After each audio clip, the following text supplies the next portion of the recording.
ப்ராப்பர்ட்டில வந்து எப்படி மிஸ்டேக் பண்றாங்க நான் ஒரு ஷார்ட் காட்டிட்டேன். இப்போ சப்ஜெக்ட வச்சு மெய்யழகன் படத்துல ஒரு சீன் காட்டுறேன். அதுல ஒரு டாக் இருக்கும்.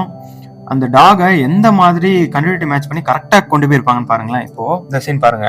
இங்க பாத்தீங்கன்னா ஒரு நாய் வந்து இந்த லாங் ஷாட்ல ஒரு நாய் வந்து அவங்கள நோக்கி ஓடுது. ஓகேவா? இப்போ இவங்களும் வந்து ஃப்ரேம் விட்டு வெளியே போயிட்டாங்க. சோ அடுத்த ஃப்ரேம் தான் போனோம். இப்போ அடுத்த ஃப்ரேம் போயிருப்பாங்க. அந்த ஷாட்லயும் அந்த நாய் கரெக்டா அவங்கள கிராஸ் பண்ணி போகும். போகுதுல்ல. இந்த மாதிரி இந்த நாய்ங்க அப்புறம் பூனைங்க இந்த மாதிரியான விஷயத்த வந்து நம்ம கண்ட்ரோல் பண்ண முடியாது. இப்போ இந்த டைம்ல நீ ஓடுன்னு நம்ம சொல்ல முடியாது. இவங்க 2 கேமரா யூஸ் பண்ணி இருந்திருக்கலாம். 2 கேமரா 2 ஆங்கிள் வச்சு அந்த நாய் ஓடுறத வந்து கேப்சர் பண்ணி இருந்திருக்கலாம். சோ இந்த இடத்துல நாய் இல்லாம இப்போ ஒரு ஆட்டோவே போகுதுன்னு வச்சுக்கோமே. நம்ம ஃப்ரேம்ல ஃபர்ஸ்ட் ஃப்ரேம்ல ஒரு ஆட்டோ போயிட்டு இருக்கு. அது செகண்ட் ஃப்ரேம்லயும் அந்த ஆட்டோ வந்து ஃபர்ஸ்ட் ஃப்ரேமை கிராஸ் பண்ணி அது போயிடுச்சுன்னா செகண்ட் ஃப்ரேம்ல அது கண்டிப்பா வரணும். இப்போ இந்த ஷாட்லயுமே அந்த நாய் வந்து ஓடி உள்ள வருது. கட் பண்ணி இந்த ஃப்ரேம் வச்சிடறோம்.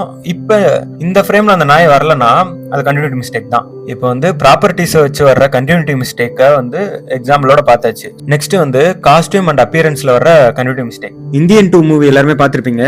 அதுல வந்து இந்த சீன் நீங்க பார்த்திருப்பீங்க, உங்களுக்கு ப்ளே ஆகும். இந்த